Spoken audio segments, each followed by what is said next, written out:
All right. Welcome aboard, everyone. I'm going to do a couple things today. Number one, we've got some other people on the call who will be available. Kallie Kujawa from Bozeman Health is going to talk about some things that are going on there.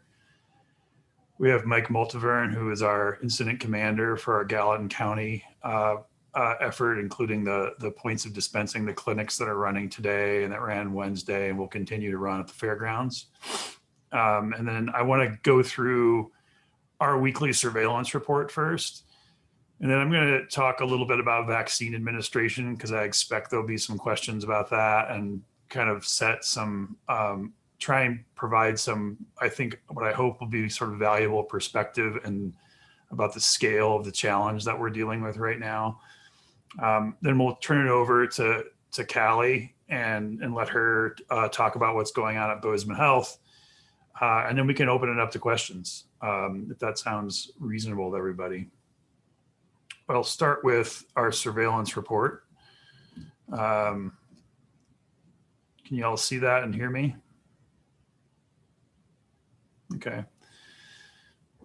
So this is the report that came out just today. You can see that our average, our 7-day rolling average of cases is now down to 35.3 cases per 100,000. That's a further reduction from what we had last week at this point in time, where we're seeing about 50 cases per 100,000.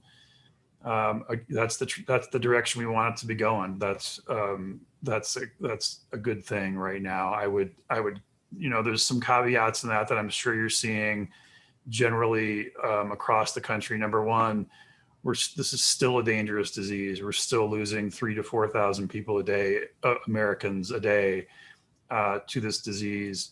We're still seeing a high number of cases, and we're also really keeping an eye on these various variants that are out there, which could cause the disease to spread more rapidly, driving hospitalizations and driving deaths.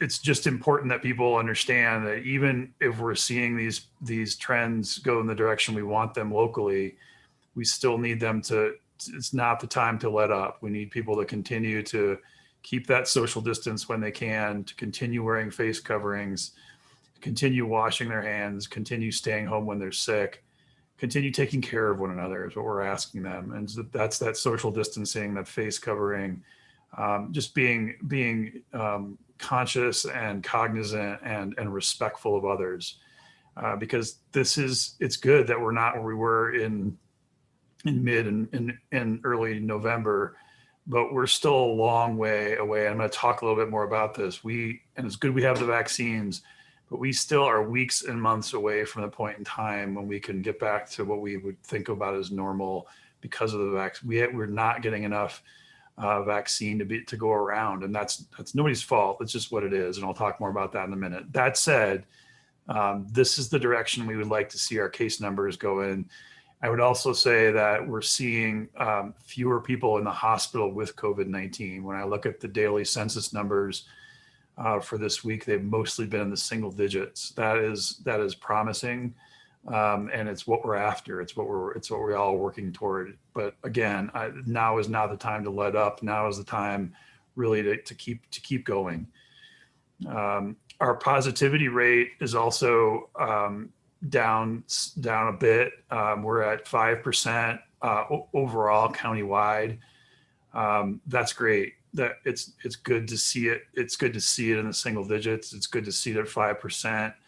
When I look at it, again, what I talked about last week, where we were with Big Sky, there's a lot of surveillance testing going on in Big Sky. When we take out the Big Sky surveillance testing, and I'm not saying one's right or wrong, we just want to make sure that we're being thorough. When you take out the Big Sky surveillance testing, the 7-day positivity rate is about 8%. That's still under 10%. It's not quite as good as it looks like when you count that Big Sky surveillance testing in. Again, neither figure is right or wrong. It's just we need to make sure we're thinking it through The thing that we want to be concerned about with the big sky surveillance testing, it's very concentrated in one geographic area. It's not spread across the whole community. And it does bring down the positivity rate. We're going to continue to look at both of those things, and not label one right and one wrong. It's just a matter of understanding all of the data at our disposal. Testing turnaround continues to be pretty good. We've got the median turnaround time is 2 days. We're seeing significant number of tests come back in 1 day, 2 days. That's a good thing, and that's promising. We have the time from specimen collection to receipt by public health. We've seen that bump up a little bit in the 2-day category, but again, this is the time frame, that 1 to 2 days is the time frame when we can really get in there and have an impact through contact tracing by getting people isolated, getting people quarantined to reduce the spread. That's also a trend in the positive direction. That's taking some of the pressure off of our contact tracing team, allowing us to get to people rapidly, but also to do a little bit more expansive contact tracing to really disrupt transmission. You can see our onset date and how that of people when we do get cases, we ask when they started feeling symptoms, if they started feeling symptoms. Excuse the typo in the bottom of this, but we're doing okay there. I mean, it's just a matter, this just helps us visualize when people were feeling sick and when they were going to the doctor. Again, we continue to see high number of cases in people in their 20s.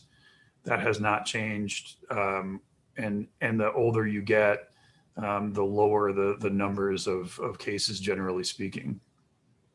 At MSU, we're seeing cases. The number of active cases is down a little bit from where we were a week ago.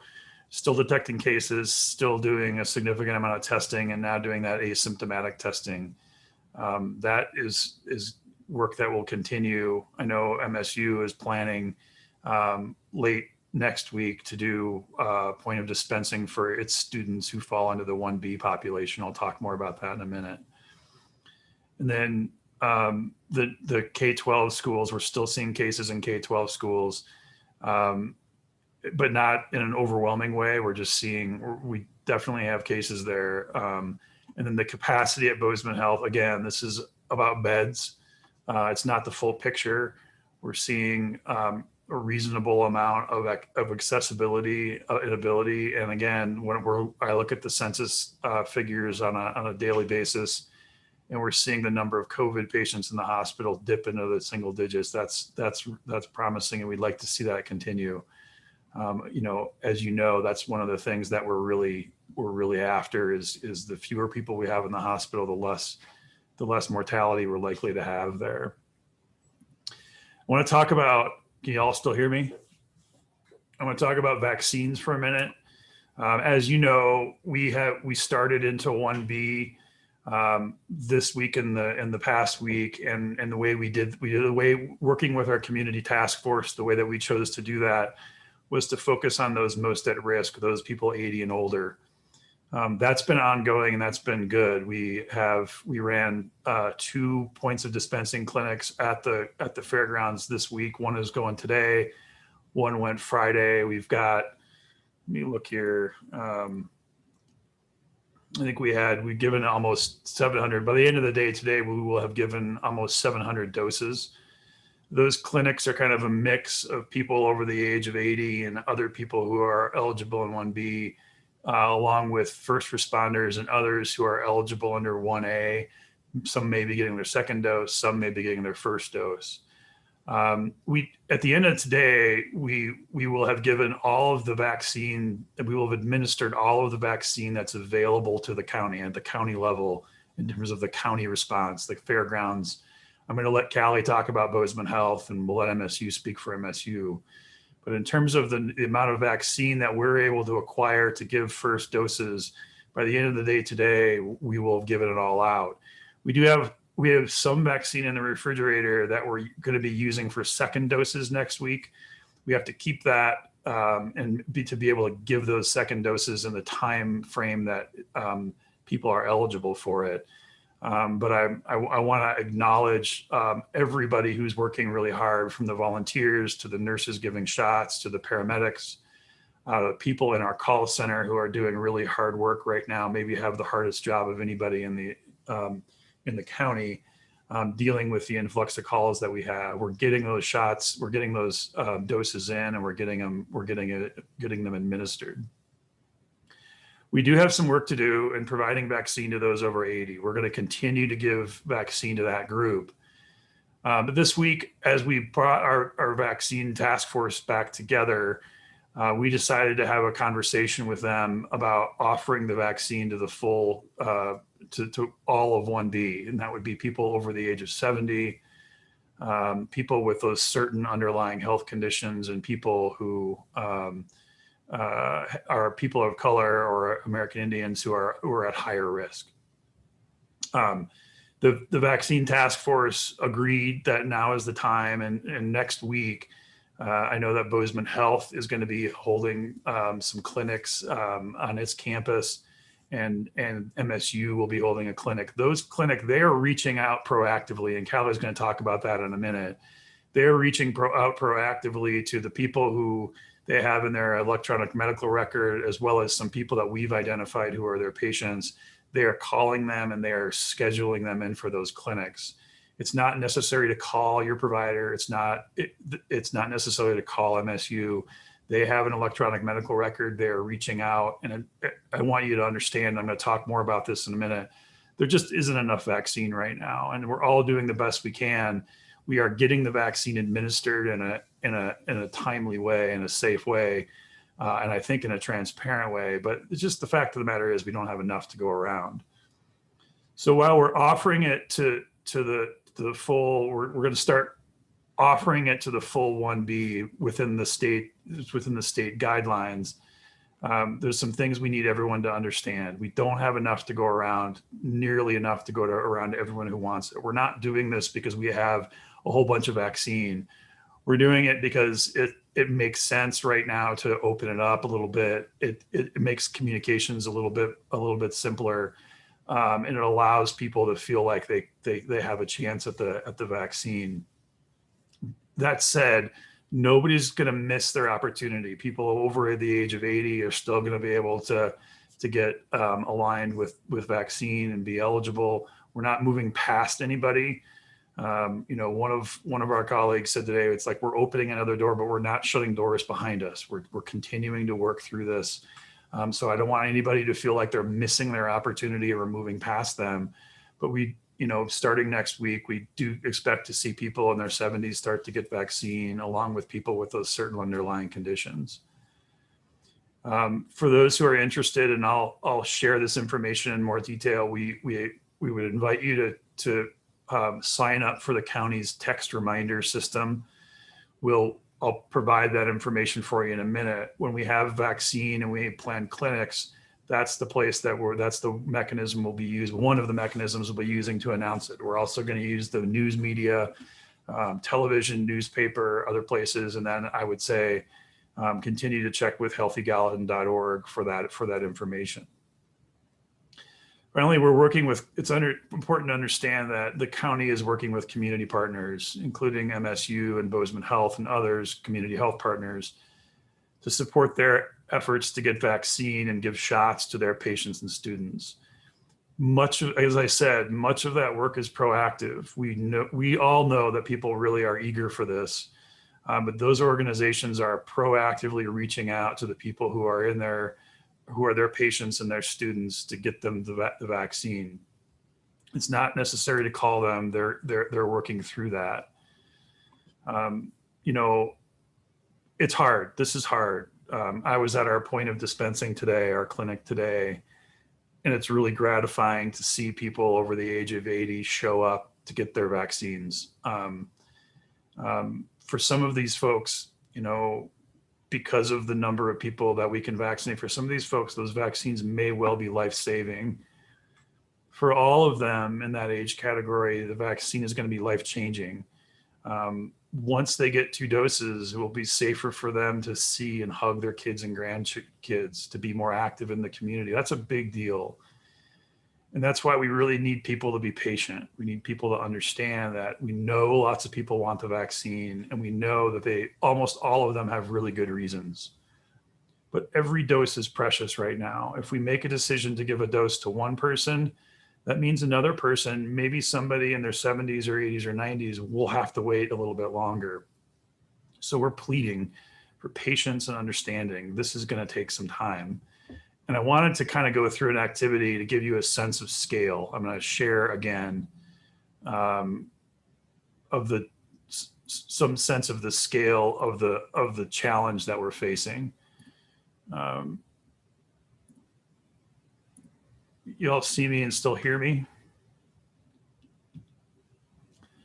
So again, we've moved through 1A. We're still giving some vaccines in 1A. We're not moving past that altogether.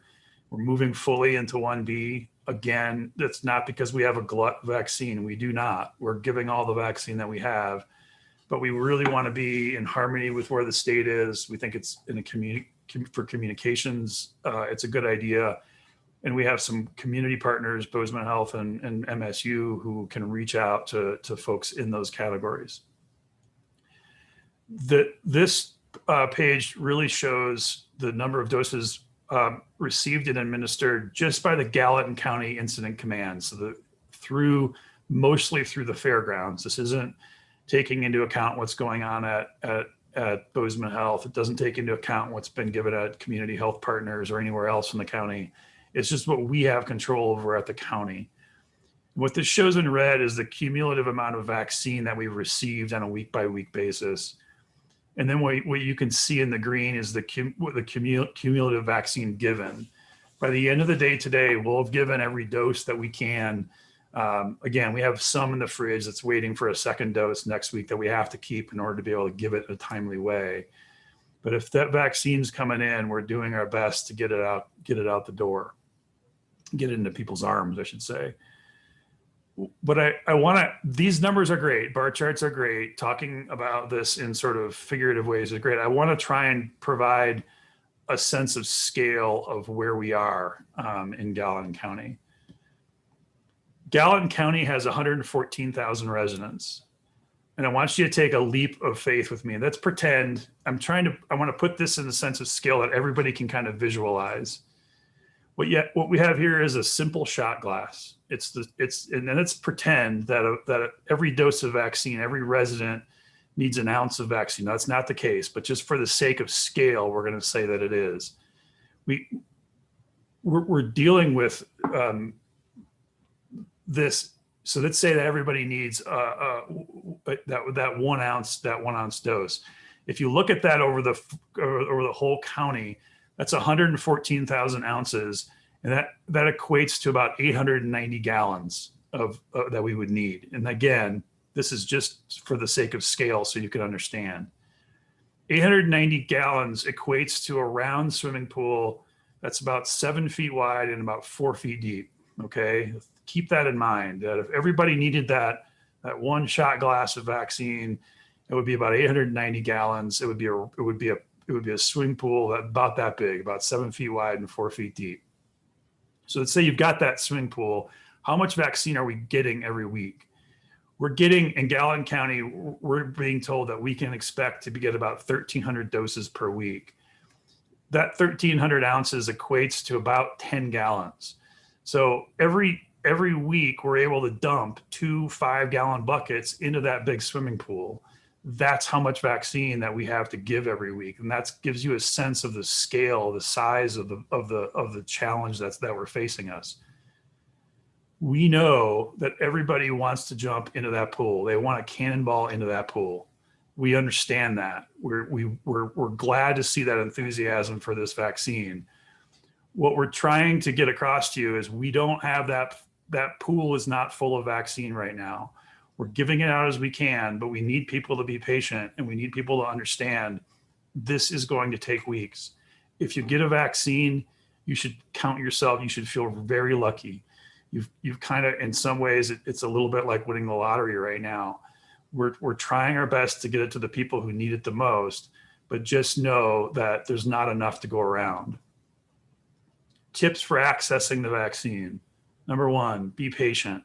This is going to take weeks and months. We need you to understand that. We need you to be patient. I ask that when you call people, when you talk to people in our call center, when you talk to your healthcare providers, please have grace and please have patience. We just don't have the vaccine enough to go around right now. It's going to take time. You're not missing out. We're going to get to everybody who wants a vaccine eventually. We also recommend that people sign up for text and email alerts by sending a text or an email to the number here, 888-777, with a corresponding message. Again, all one word, no spaces, and you can only do one at a time. So if you think you're eligible in 1B, you can send a text or an email, and those text reminders will go back out. When we have vaccine available, when we have clinics scheduled, we will, at the county level, we will be making those announcements. That's one of the ways that we'll be out in the community, making people aware of it. Also, stay tuned to healthygallatin.org and pay attention to local media. We'll be out talking about this in the newspaper and TV and other ways that we can think of. This is it's a big challenge for us, and I want you all to understand people are working really hard, and I'm really proud of the people that we're working with, not only within the county incident command system, but at Bozeman Health, at Community Health Partners at MSU. Okay, I feel like I've talked enough. I'm going to turn it over to Kallie for a bit, and she's going to talk about what's going on at Bozeman Health. Yeah, thanks so much, Matt. Hello, everyone. I'm Kallie Kujawa. I'm Bozeman Health's Incident Command Lead.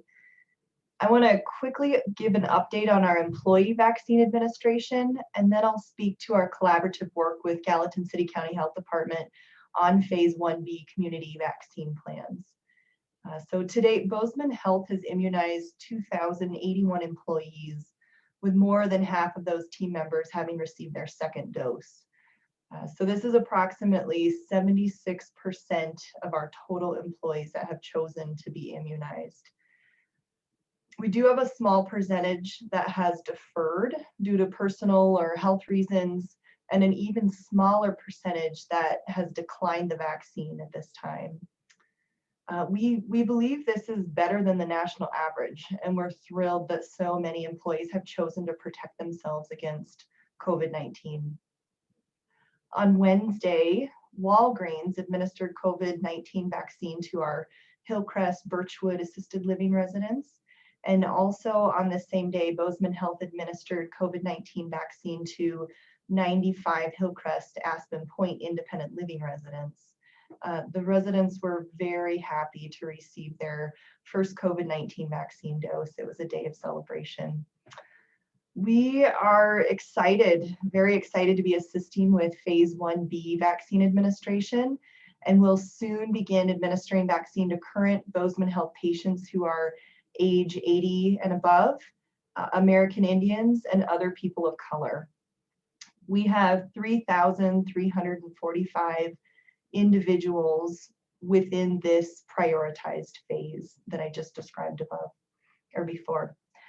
Next week, we'll be able to administer 1,170 vaccines between February 3rd and February 5th. It's important to note that Bozeman Health patients will be called directly by Bozeman Health team members to schedule an appointment, and they will be given all of their relevant information at that time. We are asking folks to not call their providers directly regarding their eligibility, as this is causing delays in our ability to call patients within Phase 1B. If patients have health-related concerns and need to understand their individual medical readiness for receiving a vaccine, we ask you please schedule a telehealth appointment. We continue planning and collaborating with Gallatin County Health Department on future phases for vaccine administration. And as we move through the phases, we will continue to add information to our website, into our social channels. I think that's all of the update I wanted to share at this point in time. So I'll turn it back to you, Matt. Thank you. Thanks, Callie. So just to kind of review, we've done 2 pods this week, points of dispensing this week at the fairgrounds. Next week, we'll be doing some second dose administration, but the first dose allocation for Gallatin County will be administered at Bozeman Health and MSU. The week after that, we'll come back where if we get vaccine, we'll come back with some additional points of dispensing, and we'll be announcing that when we know we have the vaccine. So we're going to coordinate on how we use that allocation, and we're going to coordinate to make sure that people have access in a variety of ways. You won't have to be a Bozeman Health patient. You won't have to be an MSU student. The county will be working with individual providers, and we'll be working with other organizations, senior centers, HRDC, those kinds of organizations, to make sure that everybody has a chance at access. We're going to be continuing to work with our task force to make sure that we're hearing voices in the community, and we're considering things, and we're going to keep going forward, hopefully in a coordinated way, to get vaccines administered in a timely manner, in a safe way, and in a transparent way. And with that, I'd be happy to answer any questions, and you can direct them to me. You can direct them to Callie. Mike Multivern from our incident command is also here, and I might lean on him or Patrick Lonergan a little bit if I need to. So does anybody have any questions? Hi, Matt. It's Perrin from the Chronicle. Hi, Perrin. Hi, Matt. I was hoping you could explain a little bit more about how that vaccination community group decided to change their strategy as it relates to 1B. I know initially you were talking about kind of tiering the age groups, and I guess kind of what led to that shift on the strategy for distribution. Well, the first thing is we had a chance to start to give vaccines to that older age category, and to see people in their 80s coming through the points of dispensing this week was a good thing. So we were able to start there. The second thing that factored into it is we just wanted to be unified with where the state is, to be honest with you. It was creating some confusion. We felt like it was time to open it up. The task force agreed with that. We understand it's going to create we're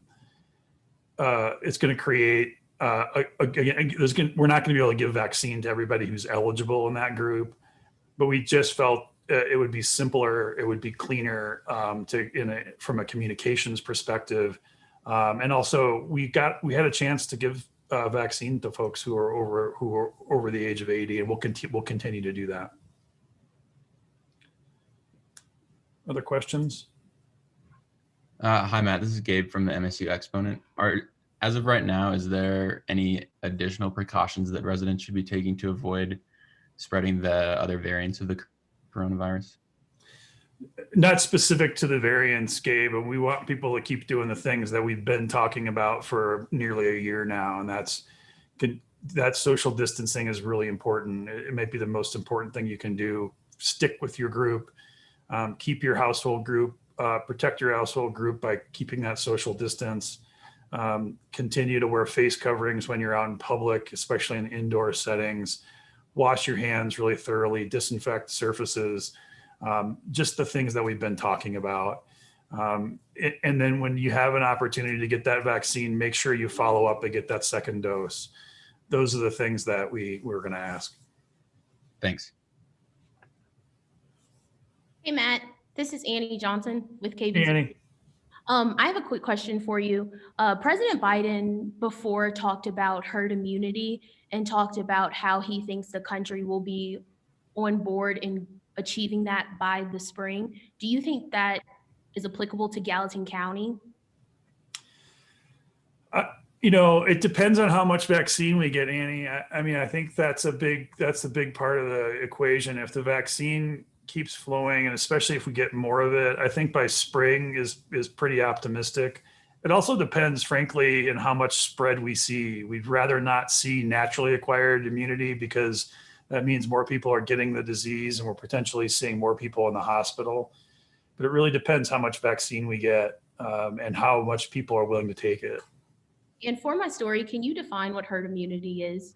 Yeah, so in public health, it's a principle that as the population gains that immunity to a disease, it becomes harder for the disease to hop from one organism to another. Herd immunity is just a term of art in public health. It just means that in the population, a certain percentage of people have developed the immunity. So it's harder for that virus to infect those people and to use them as a vehicle to spread to other people. And once you get to a certain proportion of the population, and it varies by the pathogen you're dealing with, because it really varies how different pathogens transmit. But generally speaking, once you get to 70 or 80% of a population, depending on the pathogen, it really becomes difficult for the pathogen to spread. And so that's what we're after with the vaccine, is to build that immunity in the population and make life as difficult as possible for the virus. Gotcha. And I have one more question and then I'll be done. But you talked just a lot about kind of the shortage we're having with the vaccine. Is that isolated to Gallatin County, or are other counties with similar populations, are they seeing the same issue? Yeah, I mean, I think we're seeing it all over the country. It's not isolated to Gallatin County. I know our state partners are working as hard as they can to get vaccine allocated to all the 56 counties in Montana. That's really challenging because we all have sort of different populations, different healthcare systems. It is not unique to Gallatin County. If it was, I'd be screaming about it. That it's just something that we're dealing with. We don't have enough vaccine. That's really not the fault of anybody in Gallatin County or anybody at the state health department or anybody else. It's just the fact of the matter. Thank you. Other questions? Yeah, it's Perrin again. I just have a question kind of about the relationship between the health department and Bozeman Health and MSU. Is it going to be similar to phase 1A where these different groups were vaccinating, that all of 1B, or will Bozeman Health be taking over most of the vaccinations for 1B? No, it'll be a shared effort. We're going to be working together for weeks, I think, on this, and we're also working hard to we actually have a meeting right after this call to talk about how we're going to be working together to coordinate vaccine ordering and allocation so that we get into a tempo where one of us will be doing those first dose vaccines 1 week. I think other weeks, the other one will be doing those first dose vaccine. And when that's happening, the other organization is likely to be doing 1B. We know community health will be working with community health partners because they really serve a significant amount of the underserved population. And then at the county level, the other thing that we're going to be doing, you want you to understand, well, Bozeman Health is likely to be focusing a lot on the people in its electronic medical record, which are probably most people in Gallatin County. But those who are patients of independent practices, smaller practices, the health department is going to be reaching out and working with those practices so that those folks have access through our county points of dispensing. We'll be working with, MSU is going to be vaccinating some of its students in 1B next week. We'll continue to work with MSU. I think we'll be working with community health partners and other folks. So that county point of dispensing is going to continue to be a really important opportunity to be able to get access for people who may not be Bozeman Health clients, or patients, they may not be anybody's patients, and make sure that we're getting access to everybody. Other questions? Did you have anything to add to that, Kallie? No, I think you summarized that very nicely. There may be instances where people in the community get calls from multiple different sources, so the health department perhaps, or through Bozeman Health or through their provider. And we are going to be partnering to help decrease that as much as possible. But that may be something that happens. So something to be aware of. 1B does change in one way because in 1A, it was a lot of first responders. It was a lot of people in organizations that we work with. They're people who tend to be pretty mobile. They tend to be pretty tech savvy, and they tend to be people who can follow, can get to a place and just get it done. They're part of those kinds of organizations, and we have those relationships. So now we're moving into more of a population, a broader population communications challenge. That's why you're seeing the text reminders. That's why you're seeing more about this on the website and in the media. Other questions?